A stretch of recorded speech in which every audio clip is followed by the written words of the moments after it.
हमारे सभी मित्रों को मेरा सादर नमस्कार। मित्रों, आज आपके लिए लेकर मैं आया हूँ एक प्रतिदर्श प्रश्न पत्र 2024 की परीक्षा के लिए। प्रतिदर्श मतलब सैंपल पेपर। सैंपल पेपर ये है कक्षा 10 संस्कृत 028 कोड है। मतलब ये उत्तराखंड बोर्ड का जो है संस्कृत का सैंपल पेपर है।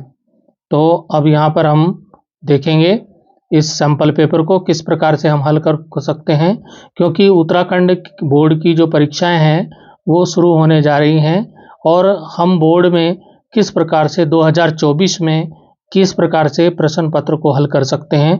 आइए सबसे पहले निर्देश पढ़ लेते हैं। निर्देश हैं अस्मिन् प्रश्न पत्रे चत्वार खंडा सन्ति। इस प्रश्न पत्र में 4 खंड हैं। उत्तराणि पृथक प्रदत्तायाम उत्तर पुस्तिकायाम लेखनीयानि। उत्तरों को अलग से जो पुस्तक दी है, कॉपी दी है, उसमें आपको लिखना है। प्रत्येक खंडम अधिकृत्य उत्तराणि क्रमेण एकस्मिन् स्थाने एवं लेखनीयानि।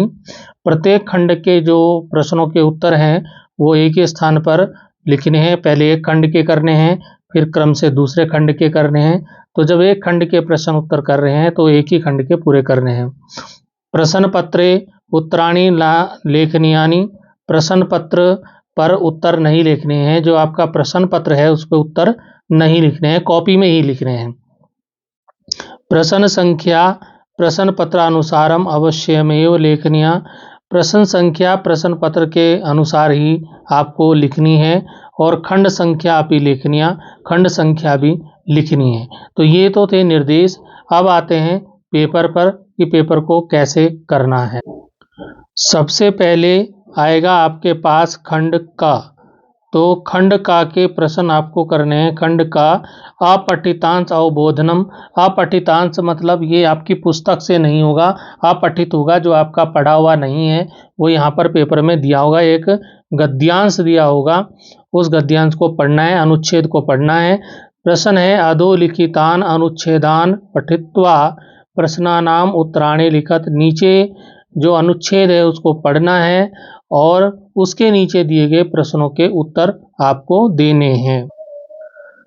तो प्यारे बच्चों, सबसे पहले आपको इस जो भी गद्यांश आपका होगा, चाहे उसकी आपको हिंदी आती हो ना आती हो, आपको पढ़ना है। पर्यटनम रोमांचकारी भवति। पर्यटन रोमांचकारी होता है। प्रियजने सह कृतम पर्यटनम आनंदम ददाति। अपने प्रियजनों के साथ अगर आपको पर्यटन करते हैं, आप घूमने निकलते हैं तो आनंद प्रदान करता है, आनंद मिलता है उससे। और पर्यटनेन ज्ञान वृद्धि मनोरंजनम च भवता। पर्यटन से ज्ञान वृद्धि होती है, मनोरंजन होता है। अन्य च यत स्वयं दृश्यते। जो कुछ भी आप स्वयं देखते हैं, अनुभूयते उसकी अनुभव करते हैं। तत् ज्ञानम स्थिर भवति। उसका जो ज्ञान है वो स्थिर तरम होता है, स्थिर रहता है। जो कुछ भी हम ज्ञान देखते हैं, अनुभव करते हैं, उसका जो ज्ञान हमें हो जाता है वो स्थिर रहने वाला ज्ञान होता है, जिसको हम कभी भूल नहीं सकते। कस्मिन् देशे प्रदेशे वा किम किम दर्शनीयम। किस किस देश में क्या क्या देखना चाहिए। अथवा तत्र किम भुज्यते किम पीयते। क्या वहाँ खाना चाहिए, क्या पीना चाहिए। कथम व्यवहारम क्रियते। किस प्रकार का व्यवहार होता है, करना चाहिए वहाँ पर। तो ये सब हम ज्ञान किस चीज़ होता है, वहाँ की वेशभूषा का तत्रत्या वेशभूषा, वहाँ की क्या वेशभूषा है। के च उत्सव, और क्या क्या वहाँ के उत्सव हैं। एतत् सर्वम पर्यटनेन ज्ञाते। ये सब पर्यटन करने से ही, घूमने से ही हम क्या होता है, ज्ञात होता है। पर्यटन उद्योगेन भारत शासनम पर्याप्तम धनम लभते। और पर्यटन उद्योग से भारत शासन को पर्याप्त धन प्राप्त होता है। अतः इमम उद्योगम वर्धितुम।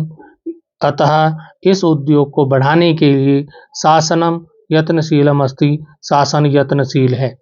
तो ये तो था गद्यांश की, मैंने हिंदी बता दिया आपको इसका। वैसे वहाँ आपको हिंदी ना भी आए, आप संस्कृत में ही इसको पढ़ लेना और उसमें दिए गए प्रश्नों के उत्तर आपको देने हैं। सबसे पहले आता है एक पदेन उत्तरत। एक पदेन मतलब एक शब्द में उत्तर देना है। तो सबसे पहले है कई सह कृतम पर्यटनन आनंदम ददाति। किसके साथ पर्यटन करने से आनंद मिलता है। तो इसी में दिया है प्रियजनई। प्रियजनई यहीं गद्यांश में दिया है, अनुच्छेद में दिया है, तो ये इसका उत्तर हो जाएगा प्रियजनई। इसी प्रकार से भारत शासनम केन पर्याप्तम धनम लभते, भारत शासन को किससे पर्याप्त धन प्राप्त होता है? तो पर्यटन उद्योगेन, ये अनुच्छेद में दिया है, ये इसका उत्तर हो जाएगा। ये मैंने लिख दिया है यहाँ पे, आप देख लीजिए, उत्तर यहाँ से आपको मिल जाएगा। आपको उत्तर आपके गद्यांश पद्यांश जो भी होगा उसी से आपको उत्तर मिलेंगे। ठीक इसी प्रकार से अब आता है पूर्ण वाक्येन उत्तरत, उत्तर पुस्तिकायाम लिखत, पूर्ण वाक्येन कम वर्धितुम शासनम यत्नशीलम अस्ति, क्या बढ़ाने के लिए शासन वो यत्नशील है? तो पर्यटन उद्योग को बढ़ाने के लिए क्या है, शासन प्रयत्नशील है। तो इसका उत्तर हम यहाँ पे आपको बड़ा करके मैं दिखा दूँ, ये इसका उत्तर हो जाएगा पर्यटन उद्योगम वर्धितुम शासनम यत्नशीलम अस्ति। ये आपको गद्यांश में भी मिल जाएगा, आखिर में दिया है कि इमम उद्योगम दे रखा है, इमम उद्योगम वर्धितुम शासनम यत्नशीलम अस्ति। तो ये यहीं से आपको उत्तर मिल जाएंगे, आपको उत्तर लिखते चले जाना है। अब आता है निर्देशानुसारम उत्तरम, उत्तर पुस्तिकायाम लिखत, निर्देश के अनुसार उत्तर पुस्तिका में लिखना है। जैसे यहाँ पर पहला प्रश्न है ज्ञानम, अस्य विशेषण पदम लिखत, ज्ञानम का जो विशेषण पद है वो इस गद्यांश में जो है वो क्या है? तो इसका सही उत्तर मैंने यहाँ पे निशान लगा दिया है, ये इसका स्थिरतरम, इसका जो है सही उत्तर है स्थिरतरम। तो जो पर्यटन से जो ज्ञान वो प्राप्त होता है वो स्थिर रहने वाला ज्ञान प्राप्त होता है। अब अगला प्रश्न आता है सर्वम पर्यटनेन ज्ञायते, अत्र क्रियापदम क्या है? किसमें से क्रियापद क्या है? सर्वम है, पर्यटन है, ज्ञायते है। तो ज्ञायते इसका उत्तर हो जाएगा, इसका उत्तर हो जाएगा ज्ञायते। ठीक है, तो ये यहीं से उत्तर आपको छांट के लिखना है, कोई ज़्यादा कठिन नहीं है। तो चलते हैं अगले प्रश्न। हमारा पहला प्रश्न पूर्ण हुआ, तो दूसरे प्रश्न पे गए। दूसरे प्रश्न में भी एक गद्यांश है, अधोलिखितम अनुच्छेदम पठित्वा, नीचे लिखे गए अनुच्छेद को पढ़ करके अनुच्छेदाधारितान प्रश्नान उत्तरत, अनुच्छेद पर आधारित प्रश्नों के उत्तर लिखने हैं। तो हमारे पास अनुच्छेद है पिपासया पीड़िता एका काका इतस्ता भ्रमति स्म, प्यास से पीड़ित एक कौवा इधर उधर घूमता है। अंत में वह एकस्मिन स्थाने घटम अपश्यत, एक स्थान पर घड़ा देखता है। तो आपने कौवे की और घड़े की कहानी बहुत सुनी होगी, वही कहानी है कि एक प्यासा कौवा था, चारों ओर पानी की तलाश में घूम रहा था। अंत में उसने एक स्थान पे घड़ा देखा।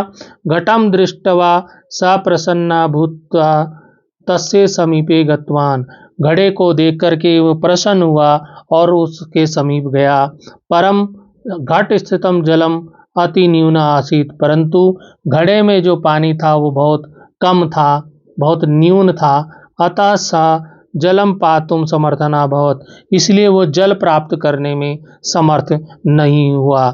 यत्र ध्येय निश्चिता, जहाँ ध्येय निश्चित है, जहाँ हमें जो कर्म करना है वो निश्चित है, तत्र कायपि बाधा न भवति, वहाँ पर कोई भी बाधा नहीं होती। जहाँ आपका एम निश्चित है, आपका उद्देश्य निश्चित है, वहाँ पे कोई भी बाधा आपको नहीं होती। इति मत्वा, यह मान करके सा कमपि उपायम अचिंत्यत, उसने कुछ उपाय सोचा, वो उपाय सोचने लगा। घटस्य समीपे स्थितानि, घड़े के समीप ही स्थित पाषाण खंडानि, पत्थर के टुकड़े उत्थापयित्वा, उठा करके स घटे अच्छिपत, वो घड़े में डालने लगा। तस्य प्रयत्नेन, उसके प्रयत्न करने से, उसके प्रयत्न से घटस्य जलम ऊपरी आगच्छत, घड़े का जल ऊपर आ गया। सा शीतलम जलम पीत्वा, उसने शीतल जल को पिया और पी करके सुखम अनुभवत, सुख का अनुभव किया। प्रसन्ना भूत्वा उत्पदत, और प्रसन्न होकर के वहां से उड़ गया। अब इस जो गद्यांश हमने पढ़ा, इस पर आधारित प्रश्न है। एक पदेन उत्तरत, एक पद में एक शब्द में उत्तर देना है। एक एक नंबर के 2 प्रश्न है यहाँ पे दिया है।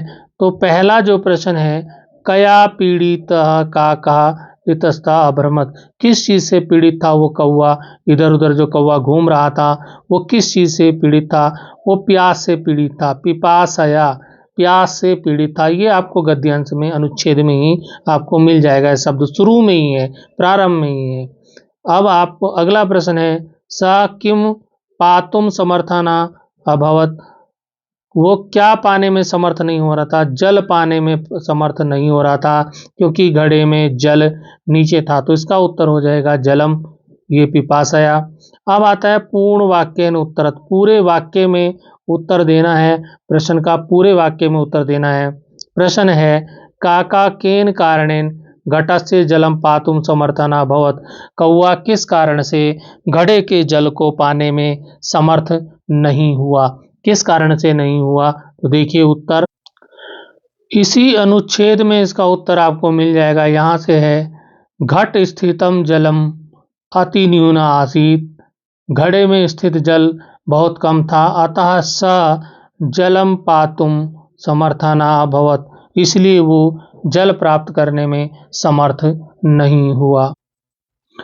ख में ही अगला प्रश्न आता है, किम मत्वा सा उपायम अचिंत्यत, क्या सोच करके, क्या मान करके वो उपाय उसने सोचा, क्या सोचा उसने जिससे फिर वो उपाय सोचने लगा, क्या माना उसने, उसका उत्तर भी आपको गद्यांश में अनुच्छेद में मिल जाएगा।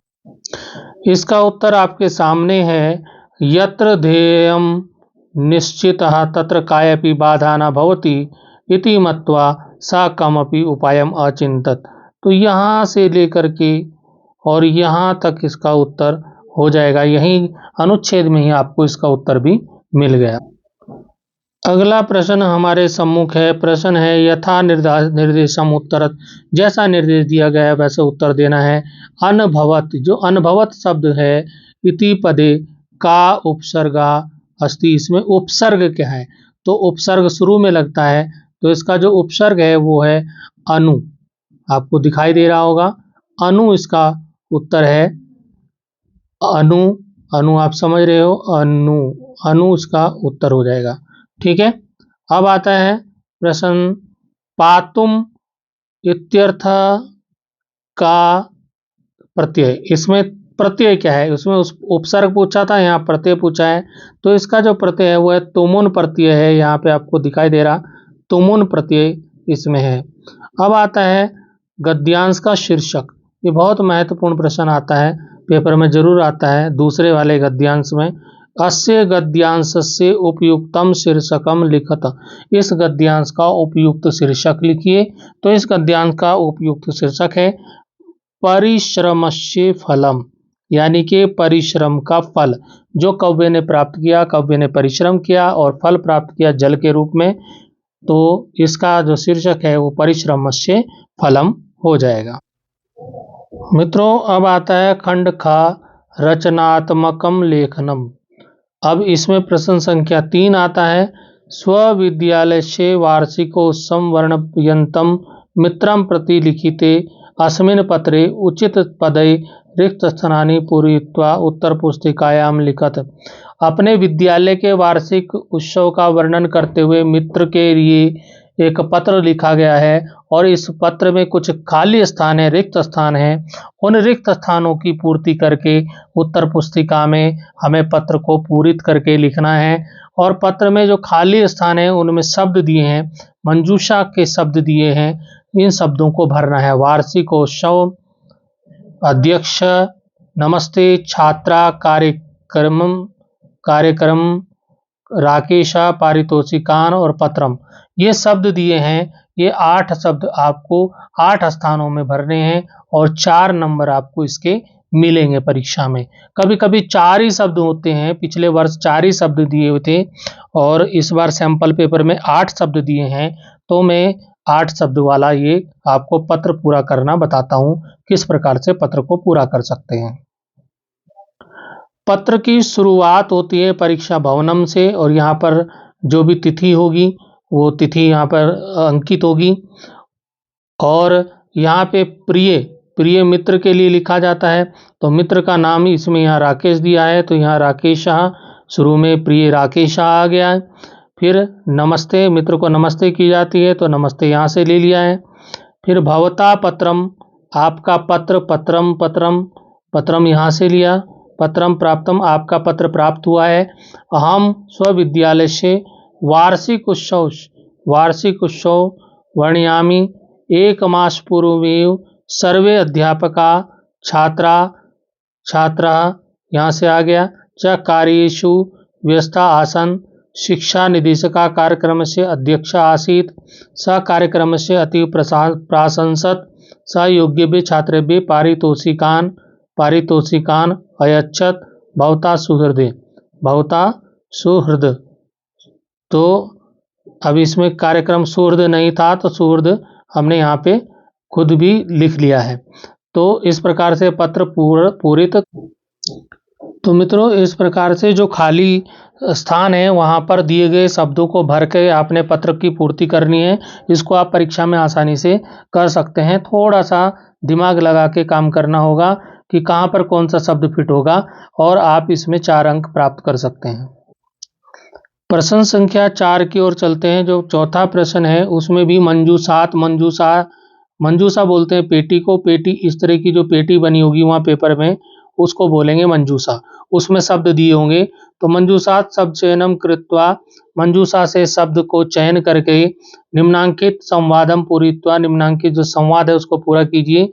तो यहाँ पर जैसे दिया, योगेश बोलता है तव नाम किम, तो यहाँ पे तव, यहाँ से हमने भर दिया तव।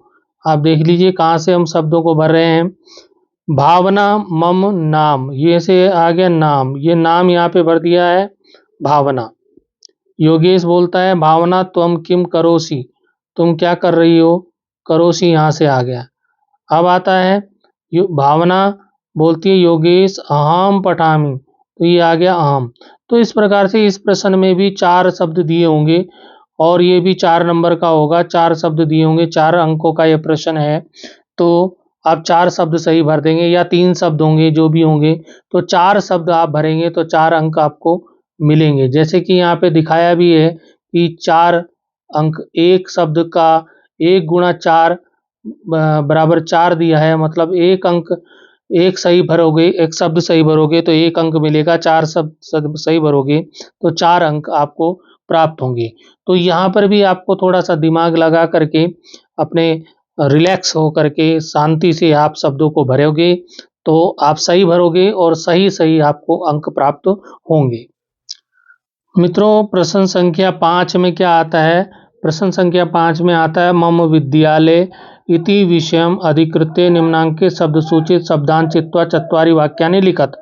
तो इसका मतलब ये है कि जो मम विद्यालय है, मम विद्यालय विषय पर आपको 4 वाक्य लिखने हैं। मम विद्यालय विषय, यहाँ पर कोई भी विषय हो सकता है। मम विद्यालय हो सकता है, भारतीय कृषक हो सकता है, और बहुत सारे विषय हैं, महात्मा गांधी हो सकता है, कोई भी विषय हो सकता है।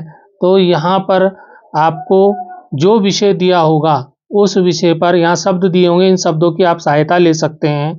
उस विषय पर आपको 4 वाक्य, 4 लाइनें आपको लिखनी है, जिसके कि आपको 8 अंक मिलेंगे। एक लाइन लिखने के आपको 2 अंक मिलेंगे। बहुत ही आसान प्रश्न है, इसको आप कर लेंगे। जैसे कि हमारा मम विद्यालय है, तो मम विद्यालय पे कैसे हम 4 वाक्य लिखें, आइए देखते हैं। इस प्रकार से आप उत्तर लिख सकते हैं इसका। जैसे कि आप हेडिंग डाल सकते हैं मम विद्यालय या अस्माकम विद्यालय, जो भी उसमें पूछा होगा उसका आप शीर्षक डाल सकते हैं, लिख सकते हैं। और फिर लिखेंगे मम या अस्माकम, एक चीज़ लिखेंगे, विद्यालय पंच षड ग्रामे परिवृतो अस्ति। हमारा जो विद्यालय है जो है वो 5-6 गांव से घिरा हुआ है, मतलब हमारे विद्यालय के चारों ओर 5-6 गांव हैं। अस्माकम विद्यालय वस्तुतः आलमपुरम इति ग्रामे स्थिता अस्ति। हमारा जो विद्यालय है वास्तव में आलमपुर गांव में स्थित है। तो आप ये जो भी आपका गांव होगा आप उसे बदल सकते हैं, आलमपुर की जगह कुछ और भी लिख सकते हैं। विद्यालयम परितः पुष्पवाटिका शोभते, विद्यालय के चारों ओर फूलों का बगीचा है, पुष्पवाटिका है। और अस्य विशालम भव्य भवनम, इसका विशाल भव्य भवन है। उसको दृष्टवा देखकर जनानाम चेता नितांतम हर्षम अनुभवती, लोगों के मन में बहुत हर्ष की अनुभूति होती है। हमारे जो स्कूल है, हमारा विद्यालय है, उसके भव्य भवन को, बड़े भवन को देख करके लोगों के मन खुश हो जाते हैं। तो ये इस प्रकार से आप 4 वाक्य लिख करके 8 अंक प्राप्त कर सकते हैं। बहुत ही आसान है, तो इसको आप जरूर कीजिएगा, इसको छोड़ के मत आइएगा। मित्रों, अब आता है खंड गा, अनुप्रयुक्त व्याकरणम। अब इसमें जो है जो भी प्रश्न आएंगे वो व्याकरण से संबंधित आएंगे। ये खंड गा व्याकरण का है। कौन सी व्याकरण? संस्कृत की व्याकरण। जैसे कि हमारा जो छठा प्रश्न है वो संधि या संधि विच्छेद का है। प्रश्न है अधोलिखितेषु रेखांकित पदेषु संधि संधि विच्छेदम कृत्वा उत्तर पुस्तिकायाम लिखत। नीचे लिखे गए रेखांकित पदों को, रेखांकित पद, रेखांकित शब्द वो होते हैं जिनके नीचे लाइन लगी होती है। तो रेखांकित पदों में हमें क्या करना है? संधि करना है या संधि विच्छेद करना है। 3 आपके पेपर में दिए होंगे और 3 नंबर के होंगे। तो जैसे कि यहाँ पर आपके सामने दिया है, पहला दिया है क विशालो पर्वता वीयु। पर्वता वीयु, यहाँ पर इसको शब्द को अंडरलाइन किया है, मतलब इसके नीचे रेखा लगी है, रेखांकित शब्द है, तो इसका हमने संधि विच्छेद करना है। संधि विच्छेद आपके सामने दिया हुआ है हमने, पर्वतो धन ईव, इस प्रकार से इसका संधि विच्छेद हो सकता है। आपको कॉपी में लिखना है। तो इस तरह से आपको संधि या संधि विच्छेद करने के लिए पेपर में आ सकता है। जैसे कि दिया है संधि पापीनांच, तो इस पापीनांच की जो संधि है वो है पापी नाम धन च। इसी प्रकार से रामश्च की जो संधि है रामा धन च। तो ये संधि विच्छेद इस प्रकार से आप कर सकते हैं परीक्षा में। तो जो भी शब्द होंगे आप उनकी संधि विच्छेद या संधि कीजिएगा। हमारा प्रश्न संख्या 6 संधि का था, तो प्रश्न संख्या 7 समास का आएगा। तो प्रश्न संख्या 7 हमेशा समास का आता है।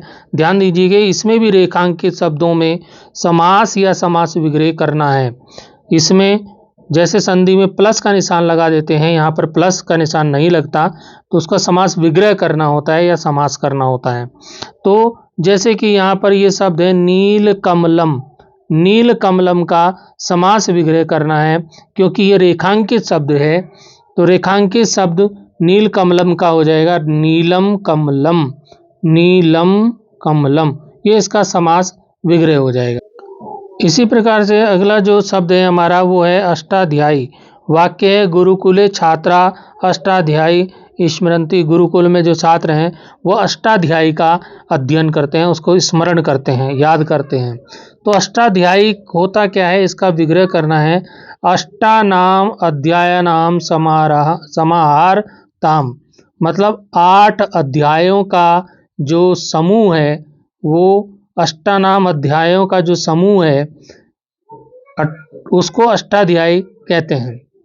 ठीक है, तो अष्टानाम अध्यायानाम समाहार, तो ये इसका जो है विग्रह हो जाएगा। अब इसी प्रकार से हो सकता है अगला जो शब्द है देशस्य भक्तान, इसको देशस्य भक्तान को बोलते हैं देश भक्तान। तो इस तरह से समास विग्रह या समास करके हम क्या करेंगे, इस प्रश्न को हल करेंगे। ये भी 3 अंकों का होगा, इसको आप सही कर लेंगे तो 3 अंक आपके बन जाएंगे। हमारा संधि हो गया, समास हो गया। अब आता है प्रत्यय। संस्कृत में प्रत्यय बहुत महत्वपूर्ण टॉपिक होता है, इसके लिए मैंने अलग से वीडियो बनाया है, उसको आप देखिएगा। रेखांकित पदेषु प्रकृति प्रत्ययो संयोज्य वाक्यानि उत्तर पुस्तिकायाम लिखत। रेखांकित जो शब्द हैं, रेखांकित जो प्रकृति प्रत्यय शब्द को संयोज्य मतलब जोड़ करके वाक्य को अपनी उत्तर पुस्तिका में लिखना है। जो जोड़ने को दिया है उसको जोड़िए, मतलब कि आपको पठतव्यत जोड़ने को दिया है, इसको जोड़िए। आपको गम शत्र जोड़ने को दिया है, इसको जोड़िए। आपको धर्म ठक जोड़ने को दिया है, इसको जोड़िए। तो पठतव्यत जोड़ के होता है पठितव्यम, और गम शत्र जोड़ के होता है गच्छन, और धर्म ठक जोड़ के होता है धार्मिक। तो इस प्रकार से क्या है, इसके लिए मैंने अलग से वीडियो बनाया है, उसको आप अवश्य देखिएगा तो आपकी कुछ समझ में आएगा और आप इस प्रश्न को भी 3 अंकों को प्राप्त कर पाएंगे। चलिए अगले प्रश्न की ओर चलते हैं। प्रश्न संख्या 9 में आता है अव्यय शब्द। तो अव्यय शब्द दिए होते हैं पेपर में, शब्द दिए रहते हैं और खाली स्थानों में भरने होते हैं। ये भी 3 अंकों का बहुत ही आसान सा प्रश्न होता है। मंजूषाया सहायतया, मंजूषा की सहायता से निम्नलिखित वाक्यानि अव्यय शब्दे पूरित्वा लिखत। अव्यय शब्दों को पूरित करके लिखना है। मंजूषा के ये शब्द हैं, ये 3 शब्द हैं, ये इतः, सर्वदा और स्व। इनको खाली स्थानों में भरना है। आपको दिखाई दे रहा होगा मैंने खाली स्थान भर रखे हैं। तो खाली स्थानों में भर करके क्या करना है, इस वाक्यों को पूर्ण करके अपनी कॉपी में लिखना है। तो जैसे कि वसंत काले पवना इतस्ततः बहती, मतलब वसंत काल में जो पवन है इधर उधर बहती रहती है। अस्माकं विद्यालय स्व संस्कृत प्रतियोगिता भविष्यति, हमारे विद्यालय में आने वाले कल को संस्कृत प्रतियोगिता होगी। सज्जनानां चित्तम सर्वदा कमलम कोमलम भवति, जो सज्जनों का जो चित्त है, उनका जो मन है वो सदा कोमल मन उनका होता है। ठीक है, अब आता है हमारा 10वां प्रश्न। 10वां जो प्रश्न है थोड़ा सा कठिन है, लेकिन आप अभ्यास करोगे तो इसको कर लोगे। तो क्या है इसमें, अधोलिखितानां वाक्यानां वाच्य परिवर्तनम कृत्वा उत्तर पुस्तिकायाम लिखत। नीचे लिखे गए वाक्यों में वाच्य परिवर्तन करके उत्तर पुस्तिका में इनको लिखना है। और हमारे पास लट लकार वाच्य परिवर्तन करने के लिए उत्तराखंड बोर्ड में आता है। तो यहाँ पर जो पहला प्रश्न है वह बालका भोजनम करोति, बालक भोजन करता है। अब इसको बालक द्वारा भोजन किया जाता है, इसको बदलना है। तो ये हो जाएगा बालकेन, बालक का बदल जाएगा बालकेन, भोजनम का भोजनम रहेगा, करोति का क्रियते हो जाएगा। इसी प्रकार से तया, तया की जगह त्वया होना चाहिए, ये गलत है। त्वया नाटकम दृश्यते, तो त्वम नाटकम पश्यसि, ये हो जाएगा इसका। अहम, अहम का होता है मया, संस्कृतम का संस्कृतम, पठामि का हो जाएगा पठियते। इस प्रकार से इनको परिवर्तन करके वाच्य परिवर्तन होता है। तो इसको वाच्य परिवर्तन को आप किस प्रकार से कर सकते हैं, इसके लिए भी मैंने अलग से एक वीडियो बनाया है, आप उसको अवश्य देखिएगा। और आपने उस वीडियो को देख लिया तो आप निश्चित रूप से इस प्रश्न को अच्छी प्रकार से समझ लेंगे और पूरे अंक परीक्षा में प्राप्त करेंगे। 11वां प्रश्न परीक्षा में कुछ घड़ियां दी होती हैं, कुछ समय होता है, उस समय को संस्कृत में समय लिखना होता है। तो किस प्रकार से, जैसे कि यहाँ ये घड़ी दी है, इस घड़ी में 8:45 हैं, इस घड़ी में 5 बजे हैं, इस घड़ी में 4:30 बजे हैं और इस घड़ी में 10:15 बजे हैं। तो इन जो घड़ियों का जो समय है, जो समय दिया हुआ है, उस समय को संस्कृत में लिख करके हम क्या कर सकते हैं, इस प्रश्न के 4 घड़ियों के समय को हम बताएंगे तो 4 नंबर हमको मिलेंगे। किस प्रकार से, मैं आगे आपको दिखाता हूं किस प्रकार से आपको भरना है और कॉपी में उसको करना है। लिखा है सोमेश प्रातः पादोन 9 वादने स्वाध्यायम करोति। जो सोमेश है वो प्रातः पादोन 9 वादने, पादोन 9 बजे जो है, पादोन 9 क्या है, जो आपका शुरू में 8:45 लिखा था उसको बोला है पादोन 9। पादोन 9 वादने मतलब 8:45 बजे क्या करता है, वो स्वाध्याय करता है। इसके बाद आता है अगली घड़ी का टाइम 5 बजे है उसमें, तो स पंचवादने विद्यालयम गच्छति, वो 5 बजे क्या करता है, विद्यालय जाता है। कितने बजे जाता है, 5 बजे विद्यालय जाता है। अब आता है पंचवादने को 5 बजे, अब आता है आपका 4:30 बजे, स अपराह्ने सार्धचतुर्वादने, सार्धचतुर्वादने गृहम् आगच्छति, वो 4:30 बजे घर वापस आ जाता है। ठीक है।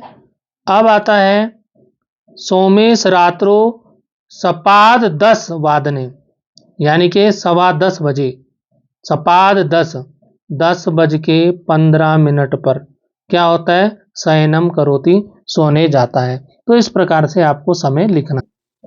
इसके लिए भी मैंने अलग से एक वीडियो बनाया है, तो वहाँ पर आप उस वीडियो को देखेंगे तो आप समझ जाएंगे कि 8:45 को पादोन, 9 वादने बोलते हैं, 5 बजे को पंचवादने बोलते हैं, 4:30 बजे को सार्ध चतुर्वादने बोलते हैं। ठीक है। और इसी प्रकार से 10:15 को सपाद 10 वादने बोलते हैं। तो इस प्रकार से ये जो समय है, इसके लिए मैंने अलग से वीडियो बनाया है, उसको आप अवश्य देखिएगा। अब हम चलते हैं 12वें प्रश्न की ओर। 12वां प्रश्न है, अधोलिखितयो वाक्ययो अंकानाम स्थाने संख्यावाचक विशेषणे रिक्त स्थान पूर्ति संस्कृत कृत्वा पुनः उत्तर पुस्तिकायाम लिखत। कहने का मतलब है, सिंपल सी भाषा में है, यहाँ पर कुछ अंक दिए हुए हैं, उन अंकों को आपको संस्कृत भाषा की गिनती आपको 100 तक आनी चाहिए इस प्रश्न को करने के लिए।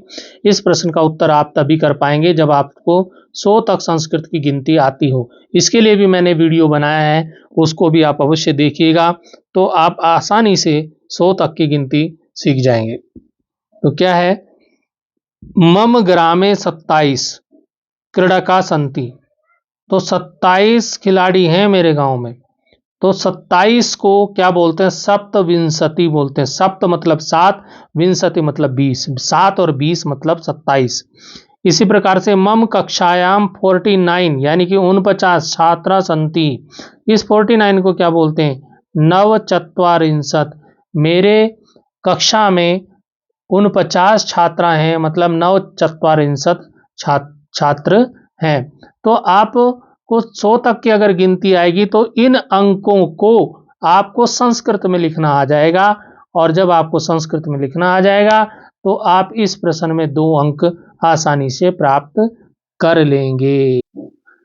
चलते हैं प्रश्न संख्या 13 पर। प्रश्न संख्या 13 क्या कहता है, अधोलिखितेषु वाक्येषु रेखांकितानि पदानि शुद्धानि कृत्वा पूर्ण वाक्यम उत्तर पुस्तिकायाम लिखत।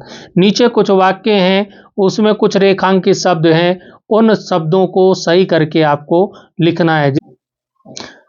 जिस प्रकार से मैंने यहाँ पर लिख दिया है, आप देखिए कि किस प्रकार से मैंने इसको कर दिया है।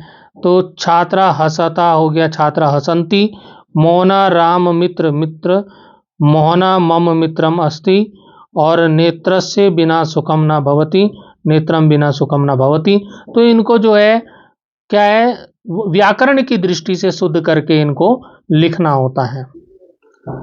मित्रों, अब आ गया अंतिम खंड घ, जो कि काफ़ी बड़ा पार्ट है इस पेपर का। खंड घ पठित अवबोधनम, जो कि हमारी पुस्तक है सैमुषी, उसमें से इसमें आपको क्वेश्चन मिलेंगे, प्रश्न मिलेंगे।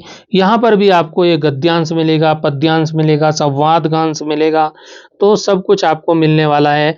तो यहाँ पर 14वां ये प्रश्न है, अधोलिखितम गद्यांशम पठित्वा तत् आधारितान प्रश्नान उत्तर। नीचे जो गद्यांश दिया गया है उसको पढ़ना है और उस पर आधारित प्रश्नों के उत्तर आपको लिखने हैं।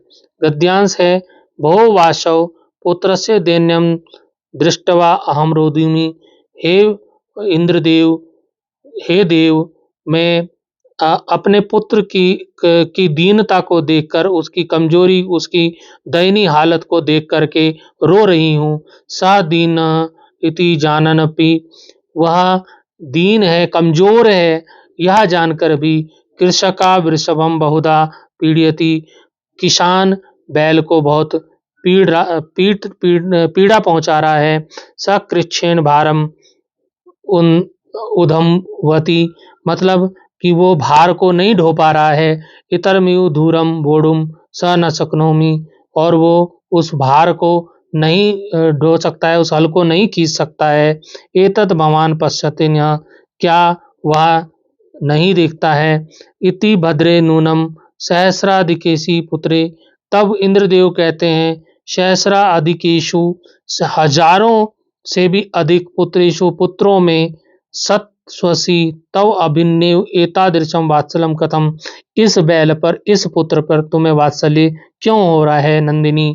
हे गायों की माता नंदिनी, आपको इस पर वात्सल्य क्यों, प्रेम क्यों उमड़ रहा है। तो ये एक पाठ है जो जननी तुल्य वत्सला हमारी सैमुसी पुस्तक में है, वहाँ से ये गद्यांश दिया है। थोड़ा सा अंश उसका दे रखा है, तो पूरा समझने के लिए उस पाठ को पढ़िएगा और अच्छे से समझिएगा और तब इन प्रश्नों के उत्तर दे दीजिएगा। तो प्रश्न है एक पदेन उत्तरत, हमारे पास एक पदेन उत्तर थे। एक पदेन प्रश्न है का कृच्छेण भारम उद्भवती, तो इसका हो जाएगा वृषभ। वृषभ होता है बैल, ठीक है। अब आता है पूर्ण वाक्यन उत्तरत। पूर्ण वाक्यन उत्तरत इंद्र सुरभिम किम अपृच्छत, इंद्र ने सुरभि से क्या पूछा। तो इंद्र ने सुरभि से पूछा, ये यहाँ पर उत्तर हो जाएगा ये कि तुम्हारे हजारों पुत्र हैं और हजारों पुत्रों में भी इसी पुत्र पर तुम्हें प्रेम क्यों उमड़ रहा है। तो ये सहस्राधिकेषु पुत्रेषु सत्स्वसी तो अभिन्नेव एतादृशम वात्सल्यम कथम, ये इसका उत्तर हो जाएगा। अब आता है प्रश्न संख्या खा का दूसरा, वृषभम का बहुधा पीड़ती, वृषभ को, जो बैल को कौन पीड़ा पहुंचा रहा था। तो उसको पीड़ा कौन पहुंचा रहा था, कृषक पहुंचा रहा था, किसान पहुंचा रहा था, है ना। तो इसका जो उत्तर हो जाएगा कृषका वृषभम बहुधा पीड़यति। तो पीड़यति यहाँ इधर से आ जाएगा, आप देखिए इसका उत्तर हो जाएगा कृषा वृषभम बहुधा पीड़यति। तो यहीं पर उत्तर इसका मिल गया। अब आते हैं प्रश्न संख्या निर्देशानुसारम ग पे। निर्देश के अनुसार उत्तर देना है कि भवान इति सर्वनाम पद कस्मै प्रयुक्तम, भवान जो शब्द है वो किसके लिए आया है, वो इंद्र के लिए आया है, इंद्राय, इंद्र के लिए आया है। सरलतया इति पद से विपरीतार्थक पदम, सरलता का विलोम शब्द हो जाएगा कठिनतया। तो ये इसके उत्तर आसानी से आप कर पाएंगे। हमारे सामने 15वां प्रश्न है। 15वें प्रश्न में एक श्लोक दिया हुआ है, अधोलिखितम श्लोकम पठित्वा प्रश्नान उत्तरत, नीचे लिखे गए श्लोक को पढ़ के प्रश्नों के उत्तर देने हैं। अब श्लोक है निमित्त उद्देश्य ही या प्रकुप्यति ध्रुवम सा तस्या अपगमे प्रसिद्धति, जो किसी कारण से क्रोधित होता है, प्रकुप्यति मतलब क्रोधित होता है, निमित्त निश्चित उद्देश्य से, कोई किसी कारण से जो क्रोधित होता है, तो क्रोध के नष्ट हो जाने पर वो प्रसन्न होता है, प्रसिद्धति मतलब प्रसन्न होता है। अकारण द्वेषी, अकारण ही, बिना कारण ही द्वेष रखता है, मनस्तु यस्य च, मन में जो द्वेष रखता है, कथम जनस्त्वम परितोष्यति, उसको किसी प्रकार से भी संतुष्ट नहीं किया जा सकता है। तो अब आता है इसमें प्रश्न, प्रश्न आता है एक पदेन उत्तरत, कस्य अपगमे नरा प्रसिद्धति, किसके नष्ट होने पर, चले जाने पर मनुष्य खुश होता है। तो प्रकोपस्य, प्रकोपस्य मतलब, प्रकोप मतलब क्रोध, जब उसका प्रकोप क्रोध नष्ट हो जाता है तो वो प्रसन्न हो जाता है।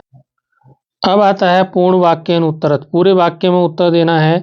कीदृशम नरा जना न परितोष्यति, किस प्रकार के का मनुष्य जो जन है वो संतुष्ट नहीं किया जा सकता है। तो उसके लिए उत्तर है यस्य मनः अकारण द्वेषी अस्ति, जिसका मन अकारण द्वेष रखता है, बिना किसी कारण के द्वेष भावना रखता है, तम जनाना परितोष्यति, उस ऐसे मनुष्य को परितोष्यति नहीं कर सकते, संतुष्ट नहीं हो सकता, ऐसे आदमी को आप किसी प्रकार से संतुष्ट नहीं कर सकते हैं। फिर आता है प्रकोपस्य अपगमे सति का प्रसिद्धति, प्रकोप के नष्ट हो जाने पर, क्रोध के नष्ट हो जाने पर कौन प्रसन्न होता है तो प्रकोपस्य अपगमे सति नरः प्रसीदति, मनुष्य खुश होता है। तो ये आप देखिए, इसका उत्तर मैं थोड़ा बड़ा करके आपको दिखा देता हूँ। यहाँ से उत्तर आप देख लीजिए, इन प्रश्नों के उत्तर। अब चलते हैं निर्देशानुसारम उत्तरत, निर्देश के अनुसार उत्तर दीजिए। प्रसीदति इति क्रियापद से कर्तृपदम किम, प्रसीदति जो क्रियापद है, जो क्रिया है, उसका कर्ता कौन है? तो उसका कर्ता है नरा, मनुष्य। ठीक है, नर।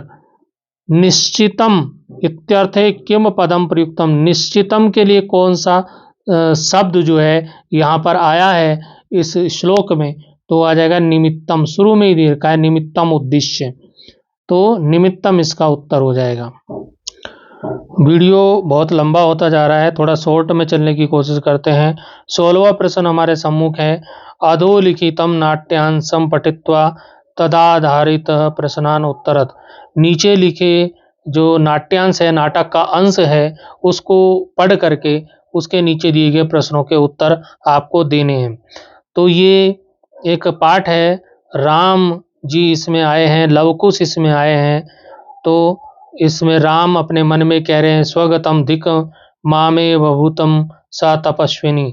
तो इस तरह से आप इसको पूरे नाट्यांश को पढ़ लेंगे और इसके नीचे दिए गए प्रश्नों के उत्तर आपको मिल जाएंगे। इसमें से आपको हिंदी नहीं आएगी तब भी चलेगा, आप इसमें से प्रश्नों के उत्तर ढूंढ लेंगे।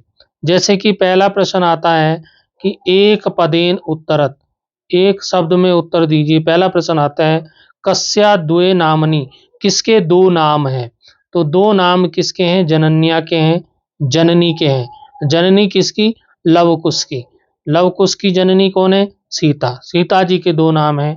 तो यहाँ द्वे नामनी, तस्या द्वे नामनी, उसके दो नाम हैं। किसके दो नाम हैं? यूरो जननी, यहाँ पर दिया है जननी, जननी के दो नाम है, जननी। ठीक है, जननी के दो नाम है। और जननी कौन है? माता कौन है? माता सीता है। तो अगला प्रश्न आता है कि पूर्ण वाक्येन उत्तर, पूरे वाक्य में उत्तर देना है। के देवीति नामन आह्वयन्ति, कौन देवी नाम से बुलाता था, पुकारता था सीता जी को? देवी के नाम से, देवी के नाम से कौन बुलाता था? तो देवी के नाम से कौन बुलाता था, यहीं पर इसका उत्तर है। यहीं पर आपको नाट्यांश में, गद्यांश में उत्तर आपको मिल जाएगा। ये उत्तर मैंने यहाँ पहले ही निशान लगा दिया है। ये उत्तर है तपोवनवासिनो देवीति नामना आह्वयन्ति। तपोवन के निवासी, जो तपोवन में वहाँ तपस्वी जो लोग थे, जो तपोवन में रहते थे, वहाँ पर कुटिया में रहते थे, जंगल में रहते थे, वो लोग सीता को देवी नाम से पुकारते थे, देवी कहते थे। अगला प्रश्न आता है कि शाम सर्वथा समरूप कुटुंब वृत्तांत। तो इसका जो उत्तर है वो आपको मिलेगा इसका उत्तर आपको यहाँ से ये कुमार योर नयो अस्माकम सर्वथा समरूपा कुटुंब वृत्तांत, यहाँ तक, यानी कि ये यहाँ से शुरू होगा, यहाँ तक चलेगा। तो ये उत्तर यहीं पर आपको मिल जाएंगे। आपको क्या है, उस गद्यांश में, नाट्यांश में ढूंढने पड़ेंगे, आपको उत्तर वहीं पर मिलेंगे। प्रश्न आता है निर्देशानुसारम उत्तरत, निर्देश के अनुसार उत्तर दीजिए। कुतूहलेना विष्टो, इस पद में संधि विच्छेद करना है। तो इसका संधि विच्छेद हो जाएगा कुतूहलेन धन आविष्टो, कुतूहलेना विष्टो हो जाएगा कुतूहलेन आविष्टो। ऐसे ही यहाँ पर है अति दीर्घ प्रवासो अयम, इसमें विशेषण पद कौन सा है? तो ये प्रवासो अयम जो है ये विशेषण है, प्रवासो अयम। यहाँ देखिए मैंने निशान भी लगा दिया है, प्रवासो अयम, ये उत्तर इसका हो जाएगा। हमारे सामने 17वां प्रश्न है। 17वां प्रश्न देखिए, अधोलिखितयो श्लोकयो भावार्थम उपयुक्त पदये पूरयित्वा उत्तर पुस्तिकायाम लिखत। यहाँ पर हमारे पास एक श्लोक दिया है, क्रोधो ही शत्रु प्रथमो नराणाम देह स्थितो देह विनाशनाय यथा स्थितम काष्ठगतो ही वग्नि एव वग्निर्दहते शरीरम। मतलब क्रोध ही प्रथम शत्रु होता है मनुष्यों का, जो मनुष्यों के शरीर में स्थित रहता है और शरीर का ही विनाश कर डालता है। जिस प्रकार से जो लकड़ी होती है, सूखी लकड़ी, उसमें क्या होती है, आग विद्यमान होती है, परंतु वो आग उसी लकड़ी के शरीर को दहन कर देती है, जला देती है। तो इस श्लोक को पढ़ना है और जो खाली स्थान है वो आपको भरने हैं, भावार्थ लिखना है। तो ही नराणाम, नराणाम यहाँ से श्लोक से लिया, देह विनाशनाय प्रथम शत्रु, मनुष्यों का की देह के विनाश के लिए प्रथम शत्रु क्रोध है, क्रोध भर दिया यहाँ पर। यथा ही काष्ठगता, जिस प्रकार से लकड़ी में स्थित अग्नि दहते दहते एव दहते एव दहते एव तथैव शरीरस्था क्रोधा, उसी प्रकार से शरीर को क्रोध शरीरम दहते, क्रोध जो है क्या कर देता है, शरीर को जला डालता है। तो ये दहते शरीरम, ये आपको यहाँ से मिल जाएगा। और ये इसी श्लोक से आपको खाली स्थान भरने हैं, 2 अंकों का ये आता है, तो इसको आप अवश्य करिएगा। फिर ख में एक श्लोक और आता है। इस प्रकार से 4 श्लोक होते हैं और खाली स्थान भरने होते हैं। तो पहला श्लोक हुआ, दूसरा श्लोक है, एक एव खगो मानी वने वसति चातका पिपासितो व म्रियते याचते व पुरंदरम। एक ही वन में एक ही स्वाभिमानी पक्षी निवास करता है, जिसका नाम चातक होता है, जो प्यासा ही मर जाता है, लेकिन वो किसी से मांगता नहीं, मांगता है तो सिर्फ वर्षा के देवता इंद्र से मांगता है। तो अब यहाँ पर इनको खाली स्थानों को भरना है। एक एव यहाँ से भर दिया, मानी खगा चातका वने वसति पिपासिता पिपासिता ब्रियते पुरंदरम याचते वा, तो ये वा यहाँ से लग गया। तो इस प्रकार से श्लोक से ही ढूंढ के शब्दों को खाली स्थानों में भरना होगा। 18वें प्रश्न में चलते हैं। 18वें प्रश्न में फिर श्लोक आपको मिलेगा, अधोलिखित श्लोकयो अन्वयम पूरयित्वा उत्तर पुस्तिकायाम लिखत। नीचे लिखे गए श्लोक से अन्वय पूरा करना है।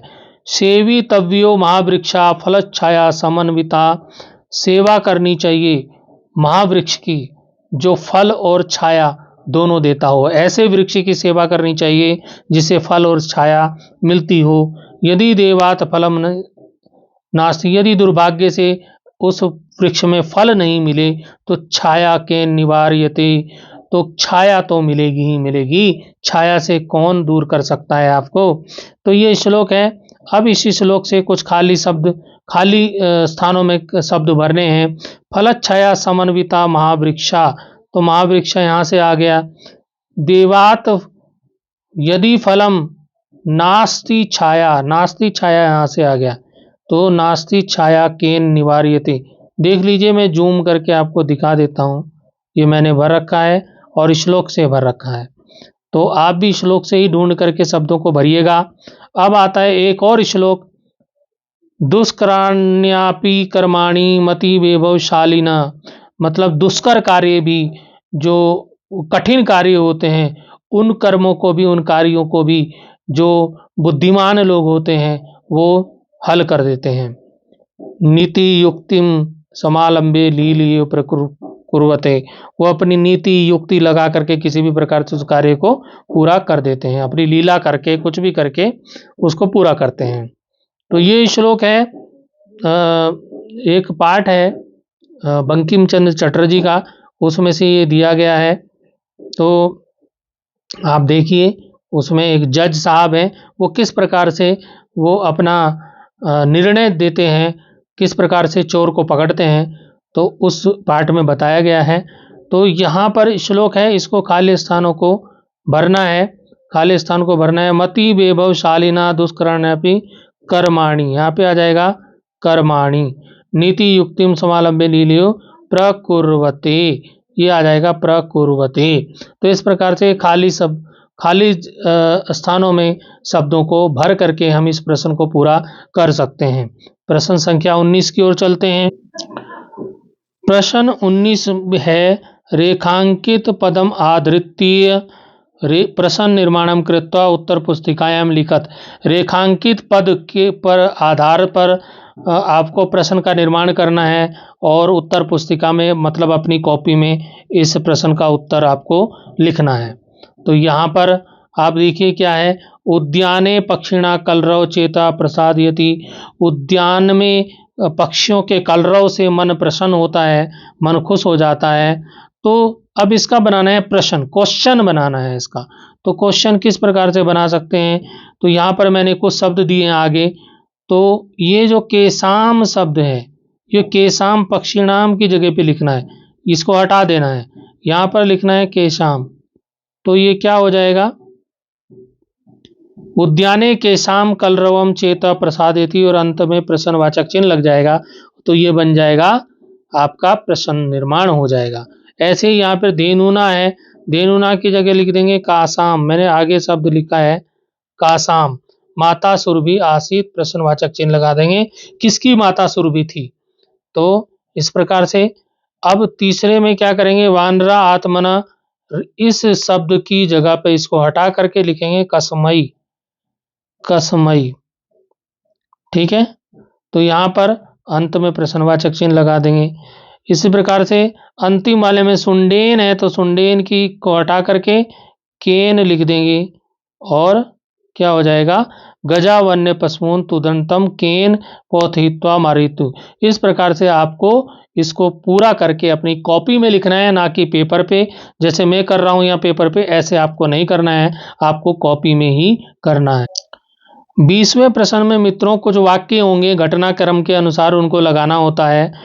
अधोलिखितानि वाक्यानि घटनाक्रमेण संयोज्य पुनः उत्तर पुस्तिकायां लिखत। नीचे लिखे गए वाक्य हैं, घटनाक्रम के अनुसार उनको संयोजन करके उनको फिर से अपनी उत्तर पुस्तिका में लिखना है।